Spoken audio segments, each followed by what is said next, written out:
Hello students, welcome back to another video. And ये जो video होने वाला है ये आपका क्विक रिवीजन होने वाला है EEES का है। यहाँ पे मैंने जो भी आपको important question top 8 top 20 and आपकी जो वन शॉट वीडियो प्रोवाइड की हैं, सो मैं इसमें आपको उन सारी वीडियोस का एक मिक्स वीडियो दे रहा हूँ जिसको क्विक रिवीजन बोल सकते हैं। आप सुबह उठ के अगर सुबह सुबह ही देखोगे, क्योंकि 12 अभी तो कितना बज रहा है, आज 6 तारीख है एंड 11:20 हो चुका है, तो ये वीडियो आपको सुबह ही देखने को मिलेगा। एंड यहाँ पे मैंने बहुत छोटे छोटे से पॉइंट्स लिखे हैं कि आप इसका क्विक रिवीजन कर सको एंड इसके जो चीज़ें हैं आपको याद रह सकें। तो देखो, मॉड्यूल फर्स्ट जो है हमारा एनर्जी एंड सस्टेनेबिलिटी। सो इसका हमारा क्वेश्चन नंबर 1 है कि energy system source and transformation. So यहाँ पे देखो, इसको मैं जूम कर लेता हूँ एंड PDF डाउनलोड पे है, तो मैंने सोचा कि जब तक PDF डाउनलोड हो रहा है तब तक मैं वर्ड फाइल से ही पढ़ा देता हूँ। सो कोशिश करना, वीडियो को लाइक करना, सब्सक्राइब करना एंड शेयर करना। अब सुनो, एनर्जी सिस्टम क्या होता है। देखो, मैं दोबारा रिपीट नहीं करूँगा क्योंकि वीडियो बहुत लेंथी हो जाएगा, तो तुम लोगों को भी मज़ा नहीं आएगा। अगर तुमको दोबारा देखना है तो प्लीज़ दोबारा वीडियो देखो। तो एक बार ही चीज़ें समझाऊंगा एंड एक बार ही रिपीट करूँगा। सो एनर्जी सिस्टम वो अरेंजमेंट होता है, देखो एनर्जी सिस्टम वो अरेंजमेंट होता है जिसमें एनर्जी को सोर्स से लोड तक कन्वर्ट किया जाए। देखो, सोर्स से कहाँ तक कन्वर्ट किया जाता है, लोड तक कंट्रोल और डिलीवर किया जाता है। तो सबसे पहले हमने क्या समझा कि जो हमारी एनर्जी है उस वो एक ऐसा अरेंजमेंट होती है जिसमें हम एनर्जी को सोर्स से लेके, सोर्स मतलब जहाँ से इनिशियल एनर्जी बन रही है, सोर्स पॉइंट से लोड तक कन्वर्ट किया जाता है, कंट्रोल और डिलीवर किया जाता है। ठीक है, पावर प्लांट हमारा सोर्स हो गया एंड कंज्यूम हमारा क्या हो गया, डिलीवर पॉइंट हो गया। तो इसके दोनों के बीच में क्या है, ट्रांसमिशन आया और डिस्ट्रीब्यूशन आया। आई होप क्लियर हो गया होगा। तो फिर आता है एनर्जी के सोर्स क्या। सबसे पहले नॉन रिन्यूएबल सोर्स हैं, जो कि हमारा कोयला है, ऑयल है, नेचुरल गैस है और न्यूक्लियर। लिमिटेड हो, ये सब लिमिटेड होते हैं, पॉल्यूशन ज़्यादा होता है इनमें। ठीक है, ध्यान रखना। रिन्यूएबल सोर्सेज, ये रिन्यूएबल हो सकते हैं, जैसे सोलर हो गया, विंड हो गया, हाइड्रो हो गया, बायोमास हो गया एंड जियोथर्मल हो गया। ये एनवायरनमेंट फ्रेंडली होते हैं, फ्यूचर के लिए बहुत बेस्ट होते हैं। ठीक, अब बात करते हैं एनर्जी ट्रांसफॉर्मेशन की। एनर्जी एक ऐसी फॉर्म होती है, मतलब एनर्जी एक फॉर्म से दूसरे फॉर्म में कन्वर्ट होती है, तो इसी को हम क्या बोलते हैं, एनर्जी ट्रांसफॉर्मेशन। तो देखो, कॉमन ट्रांसफॉर्मेशन है थर्मल से मैकेनिकल, स्टीम टरबाइन, मैकेनिकल से इलेक्ट्रिकल जनरेटर, और इलेक्ट्रिकल से मैकेनिकल ये मोटर हो गया, सोलर से इलेक्ट्रिकल ये सोलर सेल हो गया, केमिकल से इलेक्ट्रिसिटी बैटरी हो गई। लॉ ऑफ एनर्जी कंजर्वेशन क्या होता है, एनर्जी ना क्रिएट होती है ना डिस्ट्रॉय होती है, सिर्फ ट्रांसफॉर्म होती है। लॉ ऑफ एनर्जी कंजर्वेशन याद रखना, कन्वर्जन याद रखना कि ना तो हम एनर्जी को क्रिएट कर सकते हैं ना तो हम एनर्जी को डिस्ट्रॉय कर सकते हैं, सिर्फ एनर्जी क्या होती है, ट्रांसफॉर्म होती है। Energy system source and transform. तो एनर्जी के सोर्स समझो पहले, नॉन रिन्यूएबल में सोर्स में क्या आएगा, कोयला आएगा, ऑयल आएगा, नेचुरल गैस आएगा, ऑयल आएगा, नेचुरल गैस आएगा, न्यूक्लियर आएगा। ठीक है, रिन्यूएबल में क्या आएगा हमारा, solar, wind, hydro, biomass and geothermal. Energy transform समझो, थर्मल से मैकेनिकल, मैकेनिकल से इलेक्ट्रिकल, सोलर से इलेक्ट्रिकल एंड केमिकल से इलेक्ट्रिकल। ठीक है, and law of energy conservation, energy can neither be created nor destroyed transformed. जैसे एनर्जी के utilisation क्या, plant, transmission, distribution, and user, home हो गए, इंडस्ट्रीज हो गई, लाइटनिंग हो गई। तो पहला क्वेश्चन कंप्लीट। ठीक है, दूसरा क्वेश्चन है फॉसिल फॉइल के टाइप बताओ, एक्सट्रैक्शन बताओ एंड एप्लीकेशन बताओ, चैलेंजेस बताओ। तो सब जानते हैं। सो सबसे पहले फॉसिल फॉइल है क्या, fossil foil it means ancient time. Ancient time पहले करो, एंशियंट जो प्लांट हैं और एनिमल्स के जो रिमेन से बने होते हैं, जो मिलियन ऑफ ईयर्स में हीट और प्रेशर से कन्वर्ट होते हैं। देखो, सबसे पहले एक चीज़ समझो, सबसे पहले मिलियन ऑफ ईयर पीछे चले जाओ, तो जो हमारे एनिमल और प्लांट होते हैं उनको अपन ज़मीन में जब दफना देते हैं या मतलब जो भी कर देते हैं, तो उनके हीट और प्रेशर से जो कन्वर्ट होता है उसको हम फॉसिल फॉइल्स बोलते हैं। अब इसके फॉसिल फॉइल्स के टूल्स क्या हैं, टाइप क्या है, तो वही वही एनिमल्स एंड प्लांट्स क्या बन जाते हैं, कोयला, solid fuels, mostly thermal power plant में यूज़ होता है कोयला का, पेट्रोलियम ऑयल, लिक्विड फ्यूल होता है, पेट्रोल, डीजल, केरोसिन का सोर्स होता है, natural gas, gaseous fuel, CNG, PNG, power generation. ठीक है, एक्सट्रैक्शन मेथड क्या है, कोल का एक्सट्रैक्शन क्या है, सरफेस माइनिंग, अंडरग्राउंड माइनिंग दोनों होती है, सरफेस माइनिंग भी होती है और अंडरग्राउंड माइनिंग भी होती है। Oil and natural gas drilling होती है, ड्रिलिंग ऑन लैंड और ऑफ सी और ड्रिलिंग, सी के अंदर ड्रिलिंग होती है। ठीक है, फिर आता है एप्लीकेशन। एप्लीकेशन क्या है, electricity generation, thermal power plants, transportation fuel जैसे ट्रांसपोर्टेशन फ्यूल में क्या आता है हमारा एलपीजी सीएनजी आ जाता है। सीएनजी के बाद हमारा क्या आता है diesel, petrol, industrial heating and boilers, chemical industry, plastic, fertiliser और लुब्रिकेंट। ठीक है, अब इसके चैलेंज समझ लो या प्रॉब्लम समझो। नॉन रिन्यूएबल है, एक दिन ख़त्म हो जाएगा। एयर पॉल्यूशन है, CO2, SO2, NOx इमिशन है। Global warming and climate change, mining accidents and oil spills, health का प्रॉब्लम। ठीक है, तो देखो ये है हमारा वाटर, फॉसिल फ्यूल जी, कंकाल वंकाल ये समझ लो, ये हमारा क्या है, ये फॉसिल फ्यूल में आते हैं जो कि हम प्लांट एंड एनिमल को मतलब ज़मीन में दफनाते तो वो क्या करते हैं, हीट एंड प्रेशर की वजह से ऐसे हो जाते हैं। ठीक है, fossil type of fossil fuel कोयला बन जाता है, पेट्रोलियम, नेचुरल गैस, ये हमें ज़मीन से ही मिलता है। एक्सट्रैक्शन मेथड क्या है, कोयला सरफेस माइनिंग होती है, अंडरग्राउंड माइनिंग होती है, oil and natural gas, drilling on land, off sea drilling. ठीक है, एप्लीकेशन क्या है, electricity generation, transportation fuel, industrial heating and chemical industry and health problem. Challenge समझ लो, नॉन रिन्यूएबल है, एयर पॉल्यूशन है, ग्लोबल वार्मिंग है and mining ancient and oil spills. ठीक है, question number 3, renewable energy, solar, wind, biomass, tidal, wavelength and hydrogen बताओ। तो renewable energy क्या होता है, तो रिन्यूएबल एनर्जी वो होती है जो नेचुरली रिप्लेनिश रहती है और ख़त्म नहीं होती। सीधी सीधी बात है, ये नेचुरली रिप्लेनिश होती रहती है, ये कभी ख़त्म नहीं होती, ध्यान रखना। पहला आता है सोलर एनर्जी, सनलाइट से एनर्जी मिलती है। सनलाइट से इलेक्ट्रिकली, सोलर पैनल जो होते हैं, सोलर पैनल क्या होते हैं कि सनलाइट से चार्ज होते हैं एंड इलेक्ट्रिसिटी बना के देते हैं। यूज़ क्या होता है, इलेक्ट्रिसिटी, वाटर हीटिंग।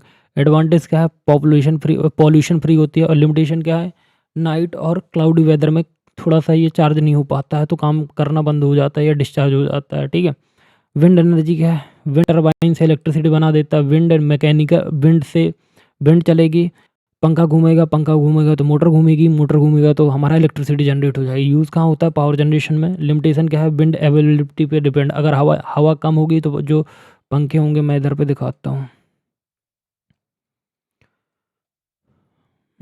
ये जो विंड है ना, ये जो पंखे हैं ना, ये वाले पंखे, अगर हवा कम चलेगी तो ये पंखे कम घूमेंगे एंड इनके अंदर जो मोटर काम कर रहे हैं वो मतलब चालू ही नहीं होंगे तो भाई एनर्जी कहाँ, मतलब इलेक्ट्रिसिटी कहाँ से बना पाएंगे। Biomass, plant animal waste and biogas. Chemical से थर्मल से इलेक्ट्रिसिटी। यूज़ कहाँ होता है, कुकिंग में, पावर प्लांट में। लिमिटेशन क्या है, स्टोरेज और ट्रांसपोर्ट इशूज़ पे है। ठीक है, टाइडल एनर्जी, सी के high tide and low tide से पे डिपेंड होता है। यूज़ क्या है, इलेक्ट्रिसिटी जनरेशन। लिमिटेशन क्या है, coastal location, limited coastal location. ठीक है, वेव एनर्जी, सी वेव की मोशन से होता है। यूज़ क्या होता है इसका, यूजेस हैं, इलेक्ट्रिसिटी, लिमिटेशन है, टेक्नोलॉजी कॉस्टली होती है ये। Hydro energy, hydrogen fuel cell होती है। केमिकल इलेक्ट्रिसिटी, यूज़ कहाँ होता है, व्हीकल, स्पेस एप्लीकेशन। एडवांटेज क्या है, जीरो इमिशन एंड लिमिटेशन क्या है, स्टोरेज डिफ़िकल्टी। ठीक है, अब आओ क्वेश्चन नंबर 4 पे, energy storage and and pump hydro batteries and superconductors. So देखो, एनर्जी स्टोरेज समझो तो एनर्जी स्टोरेज का मतलब है एनर्जी को फ्यूचर यूज़ के लिए स्टोर करना ताकि डिमांड टाइम पे सप्लाई मिल सके। देखो, एनर्जी स्टोरेज का मतलब ये है कि हम एनर्जी को फ्यूचर के लिए क्या करते हैं, स्टोर करते हैं ताकि हमें जब डिमांड हो तो हम सप्लाई मिल सके हमें। पंप्ड हाइड्रो एनर्जी स्टोरेज क्या होते हैं, PHESC। इसकी वर्किंग क्या होती है, लो डिमांड पे वाटर को रिजर्वियर से ऊपर अपर रिजर्वियर पर पंप करते हैं। देखो, जो हमारा लोअर रिजर्वियर होता है उससे हम अपर रिजर्वियर पे क्या करते हैं, पंप करते हैं लो डिमांड पे। जब हाई डिमांड होती है तो हम क्या करते हैं, वाटर को नीचे गिरा के टरबाइन चला के इलेक्ट्रिसिटी बनाते। देखो समझो, इसकी वर्किंग कैसी है, पम्प्ड हाइड्रो एनर्जी स्टोरेज की कैसी है वर्किंग है। लो डिमांड जब होगी हमें तो हम वाटर को लो रिजर्वियर से ऊपर अपर रिजर्वियर में पंप कर देंगे। ठीक है, ऊपर कर देंगे। ठीक, एंड देन हमें हाई डिमांड जब होगी तो हम पानी को नीचे गिरा के टरबाइन चलाएंगे और इलेक्ट्रिसिटी बना लेंगे। एनर्जी का कन्वर्जन कैसे होगा, electrical energy, potential energy, mechanical energy and electrical energy बन जाएगी। एडवांटेज क्या है, high efficiency, large scale storage होती है। लिमिटेशन क्या है, जियोग्राफिकल डिपेंडेंट रहता है और हाई इनिशियल कॉस्ट रहता है। अब आओ बैटरीज पे। सो वर्किंग क्या है इसका, केमिकल एनर्जी को इलेक्ट्रिकल एनर्जी में कन्वर्ट करता है। ये सीधा सीधा केमिकल एनर्जी को इलेक्ट्रिकल एनर्जी में कन्वर्ट करता है। टाइप क्या है इसके, लीड एसिड, लिथियम आयन और निकल कैडमियम। ठीक है, एप्लीकेशन क्या है इसके, UPS, electric vehicle, solar energy storage.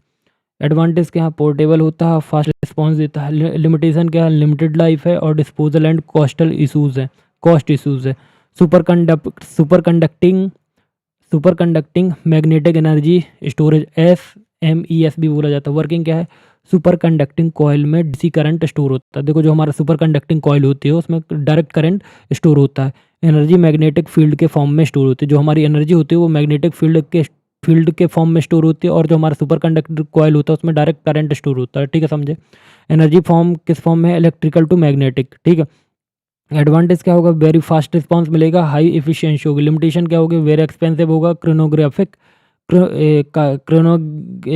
क्रोनोजेनिक cooling required होगी। ठीक है, एग्जाम टिप्स समझो, storage method plus working plus एक एक एडवांटेज एंड लिमिटेशन लिखना सेफ रहेगा। पम्प्ड हाइड्रो का फ्लो डायग्राम बना देना, और SMES में मैग्नेटिक फील्ड वर्ड मिस मत करना। ठीक है, कॉमन मिस्टेक क्या करोगे, बैटरीज को मैकेनिकल स्टोरेज बोल देना, और SMES को कॉइल समझाना, पम्प्ड हाइड्रो को रिन्यूएबल सोर्स लिख देना। ये सब गलतियां करते हैं स्टूडेंट्स, तो प्लीज़ अवॉइड करना इन सारी मिस्टेक्स को। ठीक है, अब आता है सस्टेनेबिलिटी एंड एनवायरमेंटल इम्पैक्ट। तो देखो सस्टेनेबिलिटी समझो, सस्टेनेबिलिटी का मतलब है प्रेजेंट नीड को मीट करना विदाउट कॉम्प्रोमाइजिंग फ्यूचर जनरेशन की नीड। तो देखो सस्टेनेबिलिटी का मतलब क्या होता है कि हम प्रेजेंट नीड को मीट करते हैं विदाउट अपने फ्यूचर जनरेशन की नीड को कॉम्प्रोमाइज़ किए बिना। इसके 3 पिलर होते हैं, environmental, natural resources protection, economic cost effective growth होती है, सोशल मतलब सोसाइटी और ह्यूमन वेलबिंग। ठीक है, एनवायरमेंटल के impact of energy system, air pollution होता है, CO2, NOx, एंड कॉज क्या होता है, फॉसिल फॉइल। इफेक्ट क्या होता है, स्मोक हो गया, कोहरा, acid rain, health problem. Global warming and climate change, greenhouse gases से temperature rise, melting glacier, extreme weather. ठीक है, वाटर पॉल्यूशन क्या होता है, थर्मल पावर प्लांट का हॉट वाटर डिस्चार्ज करना, और oil spills from drilling.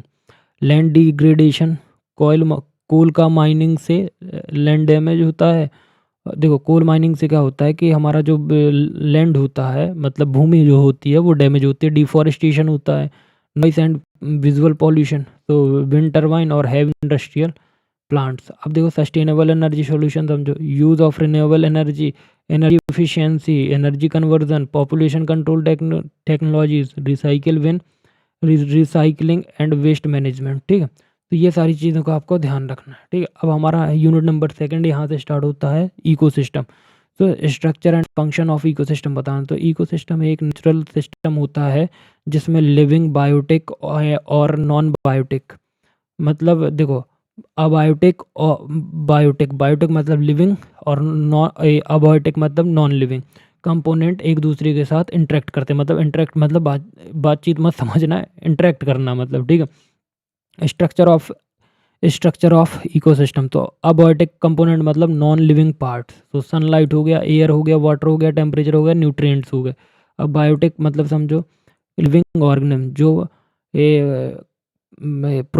Producer, consumer और डिकम्पोजर। प्रोड्यूसर कौन होगा, ग्रीन प्लांट होंगे, और फोटोसिंथेसिस से फूड बनाते। ग्रीन प्लांट तो आपको पता है ना कि फोटोसिंथेसिस से फूड बनाते। कंज्यूमर कौन होगा, हमारे प्राइमरी मतलब हर्बीवोरस मतलब डियर और काऊ हो जाएगा। Secondary carnivores, tertiary top predator herbivores, carnivores and tertiary. ठीक है, एंड डिकम्पोजर कौन होगा, बैक्टीरिया और फंगाई। डेड मैटर को डिकम्पोज करके न्यूट्रिएंट्स वापस सॉइल में भेज देते हैं। ध्यान रखना, जो हमारे डेड मैटर होते हैं उनको डिकम्पोज करके न्यूट्रिएंट वापस सॉइल में चले जाते हैं। फंक्शन ऑफ इकोसिस्टम क्या है, एनर्जी फ्लो, सन से प्रोड्यूसर और कंज्यूमर वन वे फ्लो होता है। Food chain and food web, food chain मतलब लीनियर एनर्जी ट्रांसफ़र होती है, और फूड वेब मतलब इंटरकनेक्टेड फूड चेन्स होती हैं। न्यूट्रिएंट साइकिल क्या होती है, carbon cycle, hydrogen cycle, water cycle.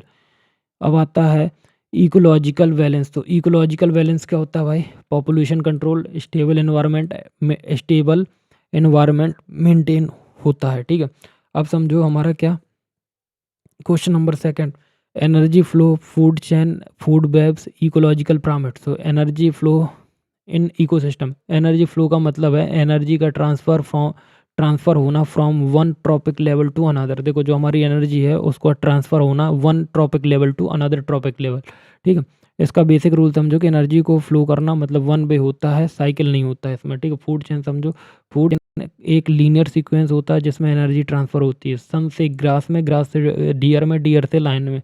Type क्या होता है, ग्रेजिंग फूड चेन और डिट्रिटियस फूड चेन। फूड वेब मतलब क्या होता है, फूड वेब मतलब इंटरकनेक्टेड फूड चेन्स के का नेटवर्क होता है। देखो जो हमारा फूड वेब होता है वो इंटरकनेक्टेड फूड चेन्स का नेटवर्क होता है, ठीक है। एंड इसका इंपॉर्टेंस ये है कि इकोसिस्टम को स्टेबल बनाता है। एक ऑर्गेनिज्म से एक्सटिंक्ट होने से सिस्टम को कोलैप्स नहीं होने देता, बस ये ध्यान रखना।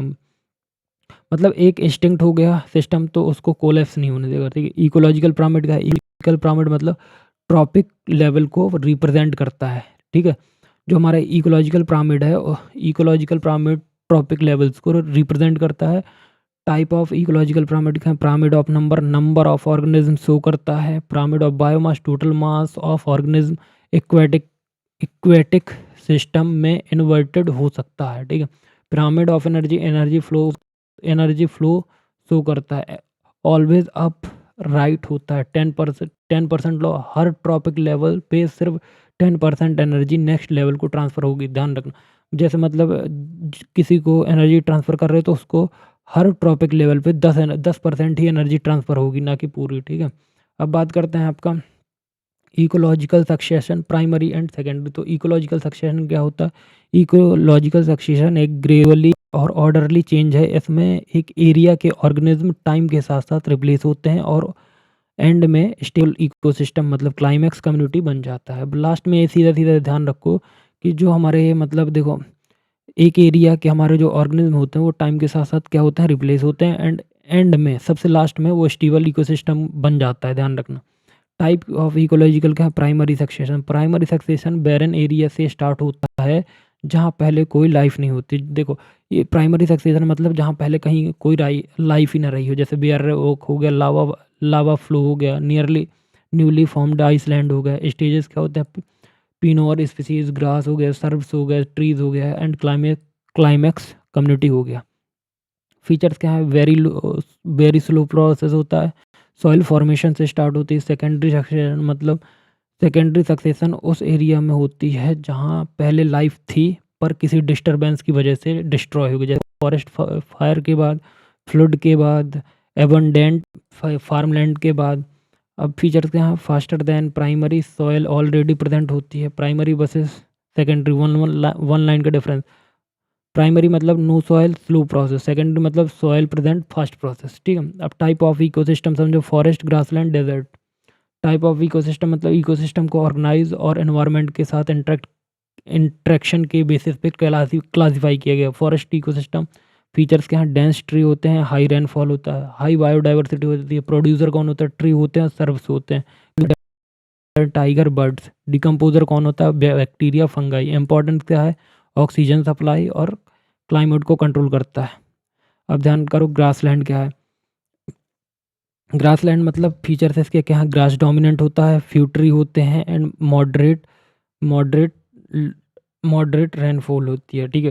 प्रोड्यूसर कौन है, ग्रास है। कंज्यूमर कौन है, काउ, डियर, लाइन। इंपॉर्टेंट क्या है, ग्रीजिंग लैंड होती है, सपोर्ट हर्बीवोरस, ठीक है। डिजर्ट, अब समझो डिजर्ट इकोसिस्टम। ये डेजर्ट इकोसिस्टम, यहाँ पे रेनफॉल बहुत कम होती है, एक्सट्रीम टेम्परेचर रहता है। प्रोड्यूसर कौन होता है, कैक्टस और shrubs. Consumer camel and reptiles. Importance क्या है, यूनिक एडिशंस, मिनरल रिसोर्सेज। अब समझो एक्वेटिक इकोसिस्टम, पॉन्ड्स हो गया, रिवर हो गया, लेक, ओशन एंड एस्टुरीज। तो देखो एक्वेटिक इकोसिस्टम वो सिस्टम है, देखो एक्वेटिक इकोसिस्टम वो सिस्टम होते हैं जो वाटर बॉडीज़ में एग्जिस्ट करते हैं। इन्हें फ्रेश वाटर और मरीन इकोसिस्टम में डिवाइड किया जाता है। देखो जो हमारे एक्वेटिक इकोसिस्टम होते हैं वो ऐसे ही इकोसिस्टम होते हैं जो वाटर बॉडीज़ में एग्जिस्ट करते हैं। इन्हें फ्रेश वाटर और मरीन इकोसिस्टम में डिवाइड किया जाता है। किस में डिवाइड किया जाता है, फ्रेश वाटर और मरीन में। तो पॉन्ड्स का इकोसिस्टम समझो, ये टाइप क्या होता है, फ्रेश वाटर होता है, स्टैंडिंग वाटर। प्रोड्यूसर होता है एक्वेटिक प्लांट, कंज्यूमर होता है इंसेक्ट, फिश और फ्रॉग। फीचर्स क्या हैं, स्मॉल और सैलो, सेल्फ सस्टेनिंग सिस्टम होता है। रिवर में क्या होता है, इसका टाइप होता है फ्रेश वाटर, फ्लोइंग वाटर होता है ये, और इसका प्रोड्यूसर प्लांट होते हैं, कंज्यूमर फिश और इंसेक्ट होते हैं। फीचर्स क्या है, कंटिन्यूस फ्लो होता है पानी इसका, हाई ऑक्सीजन कंटेंट रहता है। लेक इकोसिस्टम, यहाँ पे भी फ्रेश वाटर मिलता है, स्टैंडिंग वाटर रहता है, प्रोड्यूसर हाई पाइटो प्लैंकटन अलग, ठीक है। और कंज्यूमर फिश और बर्ड्स होते हैं, यहाँ पे हाई लार्जर देन पॉन्ड्स होता है and divide into zones, littoral और लिमेंटिक। ओशियन में क्या होता है, मरीन होता है, ये सॉल्ट वाटर होता है and producer five five top plankton होते हैं and fish whales and sharks होते हैं, ठीक। कंज्यूमर कौन होता है, फिश व्हेल और शार्क। फीचर्स क्या होते हैं, लार्जेस्ट इकोसिस्टम होता है, हाई वाइड बायोडाइवर्सिटी होती है, ठीक है। एंड फिर आता है आपका एस्चुअरी। ईश्वरीय ही इकोसिस्टम पढ़ा जाता है। ईश्वरी वो एरिया है जहाँ रिवर वाटर और सी वाटर मिक्स होता है, इसका प्रोड्यूसर होता है मैंग्रोव्स और एल्गी। इसके कंज्यूमर होते हैं फिश और क्रब्स। इसका फीचर्स होता है high nutrient very productive ecosystem. तो अब हम यूनिट नंबर सेकंड कंप्लीट कर चुके हैं एंड अब यूनिट नंबर थर्ड पढ़ते हैं, ठीक। मैं बता दूं कि अगर ये तुमको पीडीएफ चाहिए ना तो प्लीज़ टेलीग्राम को ज्वाइन कर लेना और व्हाट्सएप चैनल को ज्वाइन कर लेना या ग्रुप को ज्वाइन कर लेना, वहाँ मैं अपलोड कर दूंगा, तो उठा लेना इसको या डाउनलोड कर लेना। देखो, अब क्वेश्चन नंबर फर्स्ट है मॉड्यूल नंबर थर्ड का, यूनिट नंबर थर्ड का, बायोडाइवर्सिटी एंड कन्वर्जन का, कि हमारा लेवल ऑफ बायोडाइवर्सिटी का, genetic, species and ecosystem. Level देखते हैं। जो जेनेटिक है, जेनेटिक मतलब सबसे पहले जेनेटिक समझो, ठीक है। जेनेटिक डाइवर्सिटी समझो, इसमें क्या होता है, सेम स्पीसीज के अंदर सेम वेरिएशन होता है, ठीक है। सेम स्पीसीज के अंदर वेरिएशन, ठीक है। जैसे एग्जांपल हो गया राइस हो गया, वीट की डिफरेंट वेराइटीज होती है। इंपॉर्टेंस क्या है, डिसीज रेजिस्टेंस और सर्वाइवल, ठीक है। स्पीसीज डाइवर्सिटी, डिफरेंट स्पीसीज की वेराइटी एक एरिया में, देखो अलग अलग डिफरेंट स्पीसीज होंगे लेकिन एक ही एरिया में होंगे, ठीक है। एग्जांपल फॉरेस्ट में, प्लांट्स में, एनिमल में, बर्ड में, ठीक है। हाई इन ट्रॉपिकल रेंज में हाई होते हैं।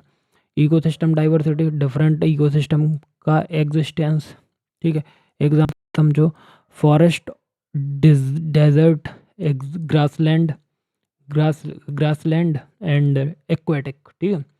Biological bio geographical classification of India, ये क्या है, इंडिया को 10 बायो जियोग्राफिकल जोन्स में डिवाइड किया गया। पहला trans Himalaya, Himalaya desert, semi arid, western Ghat, Deccan plateau and Gangetic plain, north east India, coasts and islands. तो ये 10 बायो जियोग्राफिकल जोन्स हैं। बायोडाइवर्सिटी की वैल्यू बता, consumptive, ethical and aesthetic etcetera. Biodiversity की वैल्यू बता, बायोडाइवर्सिटी वैल्यू का मतलब होता है नेचर और स्पीसीज की इम्पोर्टेंस इन ह्यूमन लाइफ। देखो बायोडाइवर्सिटी क्या होता है, बायोडाइवर्सिटी वैल्यू का मतलब होता है जो हमारा नेचर और स्पीसीज होता है उसकी इम्पोर्टेंस किसमें, ह्यूमन लाइफ में। तो कंजप्टिव वैल्यू मतलब डायरेक्ट यूज़ के लिए होती है। तो कंजप्ट कंजप्टिव कंजप्टिव मतलब डायरेक्ट यूज़ के लिए होते हैं, जैसे फूड हो गया, फ्यूल हो गया, वुड हो गया और फूडर हो गया, और मैकेनिकल प्लांट्स हो गए, ठीक है। मेडिकल प्लांट हो गए, सॉरी, ठीक है। प्रोडक्टिव वैल्यू क्या होता है, प्रोडक्टिव वैल्यू क्या है, कॉमर्शियल यूज़, एग्जांपल हो गया timber, paper, rubber, silk and medicine.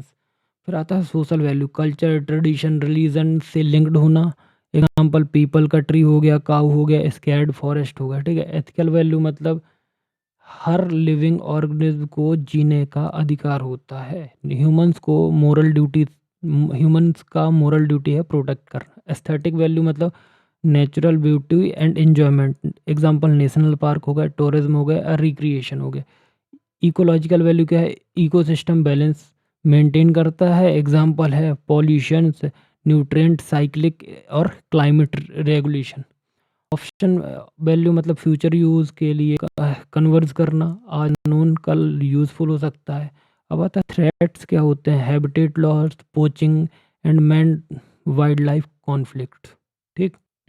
देखो थ्रेट्स ऑफ बायोडाइवर्सिटी क्या है, तो बायोडाइवर्सिटी को सबसे ज़्यादा नुकसान ह्यूमन एक्टिविटीज़ की वजह से होता है। देखो जो बायोडाइवर्सिटी है उसको नुकसान किसकी वजह से होता है? ह्यूमन एक्टिविटीज़ की वजह से सबसे ज़्यादा होता है। हैबिटेट लॉस और फ्रेगमेंटेशन मतलब नेचुरल हैबिटेट का डिस्ट्रॉय या छोटे पार्ट्स में डिवाइड हो जाना, ठीक है? कॉज़ क्या होता है? डिफॉरेस्टेशन, अर्बनाइजेशन, रोड हो गए, डैम हो गया और इंडस्ट्रीज़ हो गई। इफ़ेक्ट किसको पड़ता है? स्पीशीज़ एक्सटेंशन को, फूड और शेल्टर की कमी पड़ जाती है। पॉन्चिंग मतलब वाइल्ड एनिमल के लिए इल्लीगल हंटिंग, तो ये इल्लीगल हंटिंग का पॉन्चिंग बोला जाता है।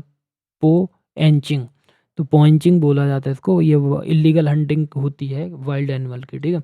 रीज़न क्या क्या होते हैं? उनसे हम स्किन निकाल के बेच सकते हैं, टंग्स हो गए उनके और हॉर्न्स हो गए, मीट और ट्रेड के लिए, ठीक है। इफेक्ट क्या पड़ता है? रैपिड पॉपुलेशन डिक्लाइन हो जाती है एंड एंजर्ड स्पीसीज़ मतलब इंडेंजर्ड स्पीसीज़ बढ़ना हो जाता है, ठीक है। मैन वाइल्ड लाइफ कॉन्फ्लिक्ट क्या होता है? मतलब ह्यूमन और वाइल्ड एनिमल के बीच में कॉन्फ्लिक्ट, कारण क्या होता है? फॉरेस्ट एरिया कम होगा तो ह्यूमन सेटलमेंट फॉरेस्ट के पास होगा, तो वहाँ से प्रॉब्लम हो जाएगी। जो मतलब फॉरेस्ट होंगे वहाँ से जानवर आ जाएंगे तो आदमियों को खा सकते हैं एंड आदमी उनको मार, ह्यूमन उनको मार भी सकते हैं। इफेक्ट क्या पड़ेगा? क्रॉप डैमेज हो जाएगी, ह्यूमन इंजरी होंगी और एनिमल की किलिंग होगी, ठीक है। अब आता है इन सिटू, इन सिटू एंड एक्स सिटू, तो कन्वर्जन बायोडाइवर्सिटी। कन्वर्जन का मतलब है प्लांट और एनिमल को प्रोटेक्ट करना ताकि बायोडाइवर्सिटी फ्यूचर के लिए सेफ रहे। इन सिटू कन्वर्जन मतलब स्पीसीज को उनके नेचुरल हैबिटेट में प्रोटेक्ट करना। जैसे मेथड क्या है और एग्जांपल क्या है? नेशनल पार्क हो गया, वाइल्ड लाइफ हो गया, बायोस्फीयर रिजर्व हो गए, स्केर्ड ग्रुप्स हो गए। एडवांटेज क्या होंगे? नेचुरल इकोसिस्टम मेंटेन रहता है और लॉन्ग टर्म कन्वर्जन रहेगा। एक्स टू मतलब स्पीसीज को नेचुरल हैबिटेट के बाहर प्रोटेक्ट करना। इसके मेथड क्या हैं? जैसे जूस हो गए, बोनेथेटिकल गार्डन्स हो गए, सीड्स बैंक हो गए एंड आपके क्राई क्राई प्रवर्जन, क्राई प्रवर्जन हो गए, प्रिजर्वेशन एंड एडवांटेज क्या है? हाईली इंडेंजर्ड स्पीसीज को बचाया जा सकता है, controlled environment. In Situ and ex situ में आपको एक डिफरेंस बताता हूँ। इन सिटू मतलब नेचुरल हैबिटेट इकोसिस्टम के साथ प्रोटेक्शन और ई एक्स मतलब आर्टिफिशियल एंड कंट्रोल एनवायरनमेंट। अब हम नेक्स्ट यूनिट मतलब अब मैं आगे जो पढ़ाने वाला हूँ वो आपका फोर्थ यूनिट होगा, ठीक। सो अब यूनिट नंबर 4 है हमारा, जो कि एनवायरनमेंट से रिलेटेड होने वाला है, एनवायरमेंटल पॉल्यूशन से रिलेटेड होने वाला है। एंड अब हम जानते हैं इसके बारे में एंड इसके बारे में हमें अच्छे से पढ़ना। तो देखो सबसे पहले हमें क्वेश्चन क्या है कि हमें air, water, soil, noise pollution के हमें क्या बताना है? कॉज बताना है, इफेक्ट बताना है एंड इनको कैसे कंट्रोल कर सकते हैं ये बताना है, ठीक है। तो सबसे पहले हमें पढ़ना पॉल्यूशन है। तो पॉल्यूशन का मतलब क्या होता है? तो पॉल्यूशन का मतलब होता है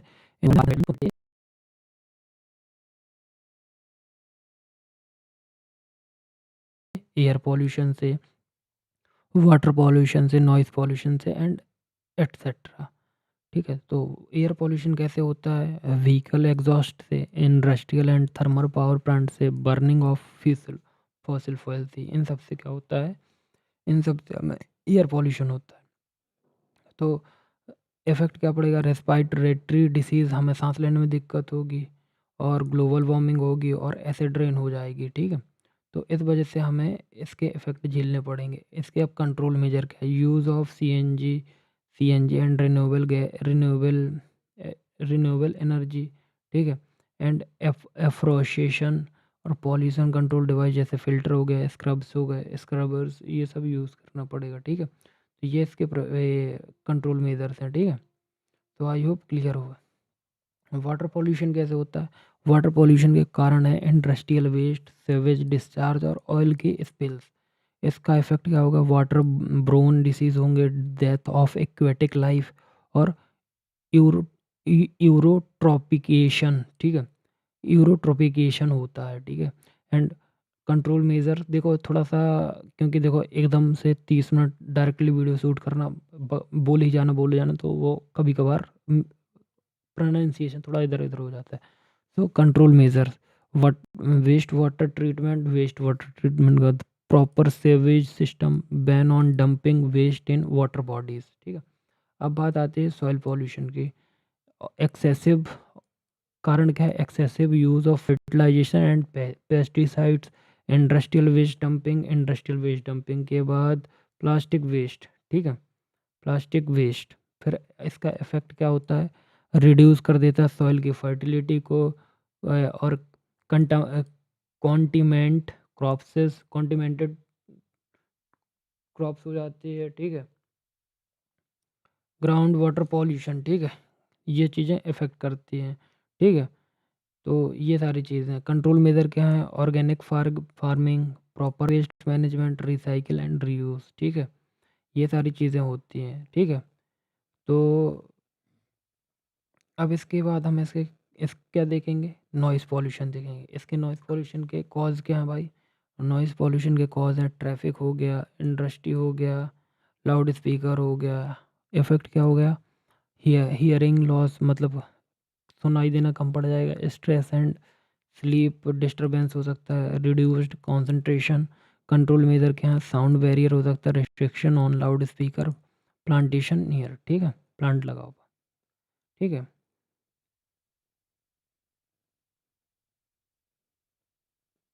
एंड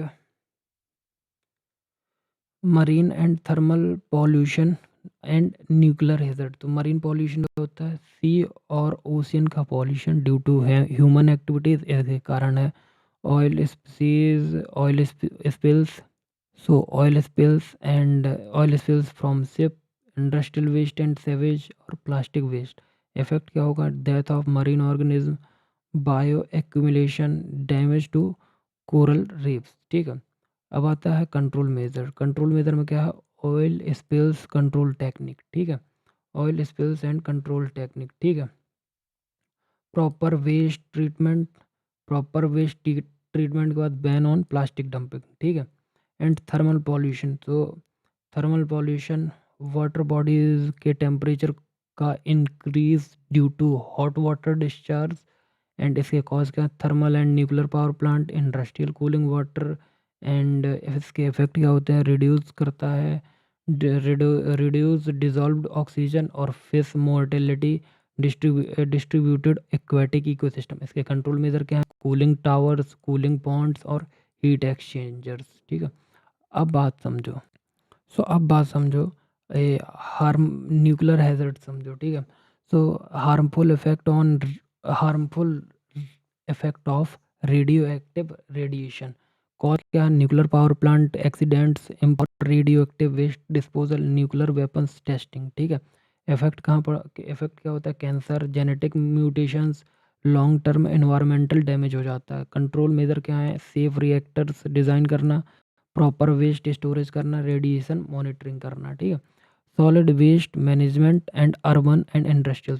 सॉलिड वेस्ट SWM भी जाना जाता है इसको। सॉलिड वेस्ट मैनेजमेंट का मतलब होता है वाटर का प्रॉपर कलेक्शन, ट्रीटमेंट और डिस्पोजल, ताकि इन्वायरमेंट और हेल्थ सेफ रहे, ठीक है।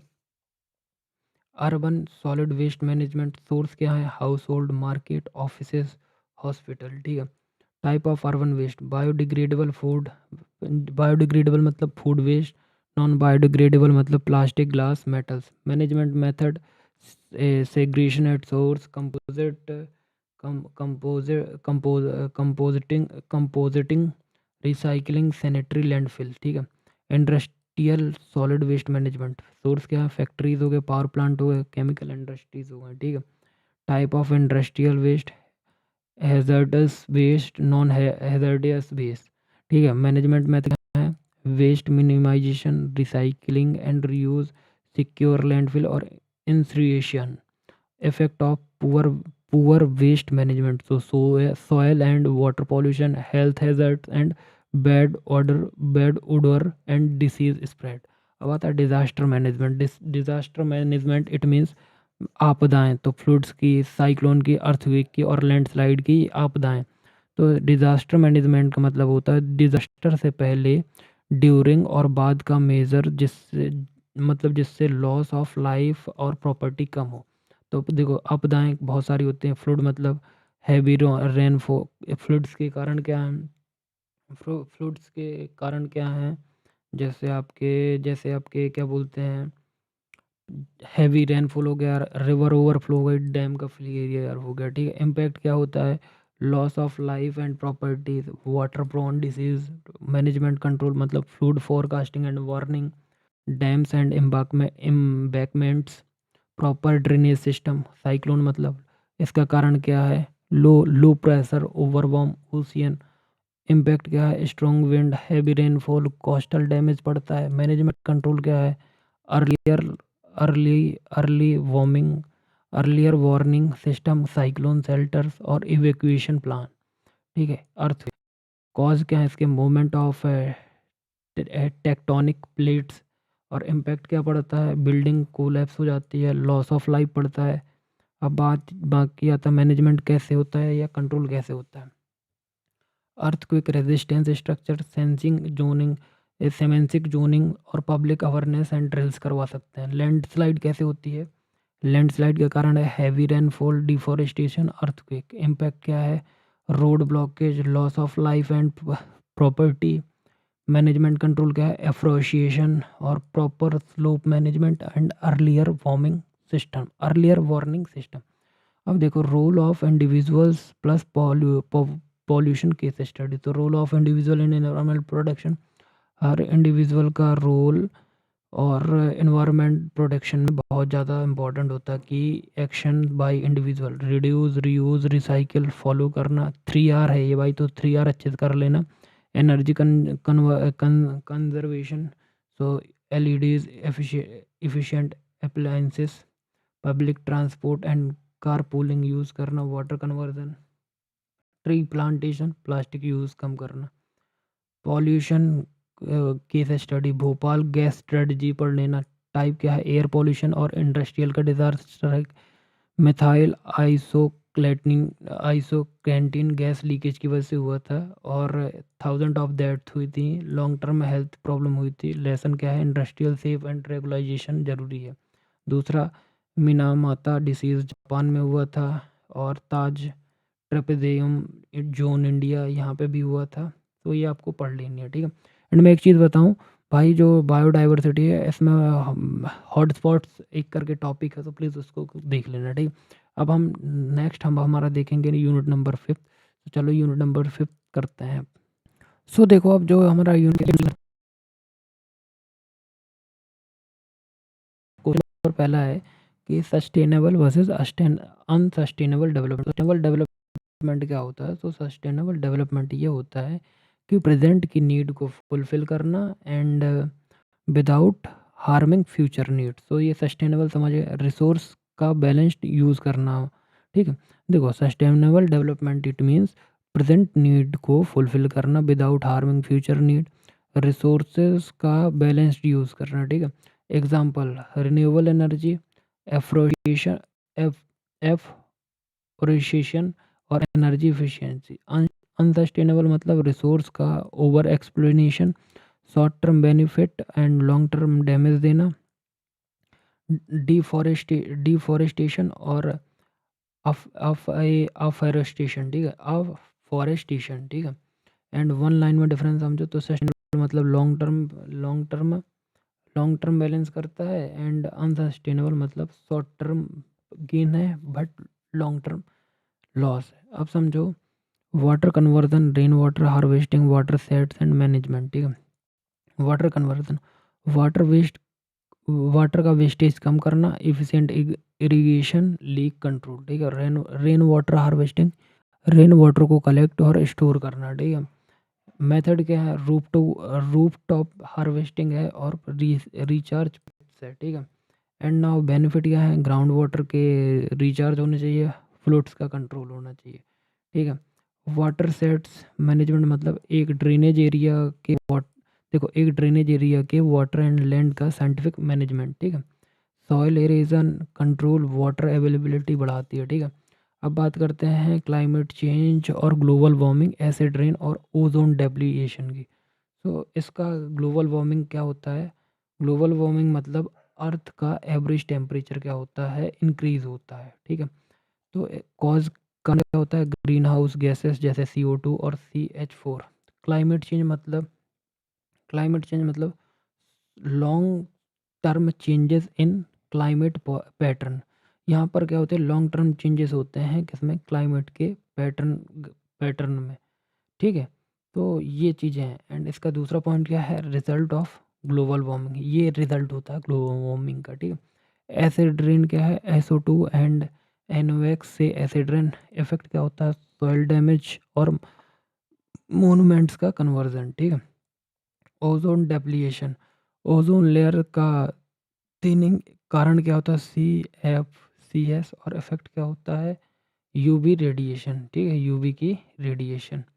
एंड नाउ इफेक्ट हो गया। And question number 4, environmental laws, EPA, A I R act, A I R act नहीं sorry air act, water act, wildlife act and forest act.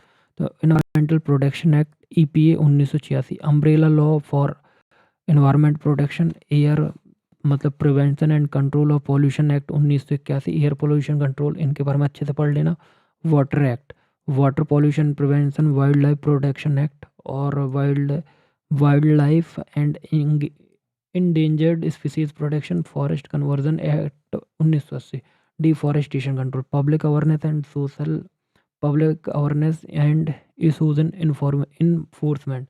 Public awareness क्या है, environmental education, media, NGO campaign और public participant, ठीक है। Issues क्या है enforcement के, lack of awareness, poor implementation, corruption और shortage of manpower. So भाई ये तुम्हारा क्या है, क्विक रिवीजन मैंने करा दिया तुम्हारे पाँचों यूनिट का। एंड तुम लोगों को क्विक रिवीजन की ज़रूरत थी तो मैंने क्विक रिवीजन करा दिया है। एंड मैं यहाँ पे लिख देता हूँ क्विक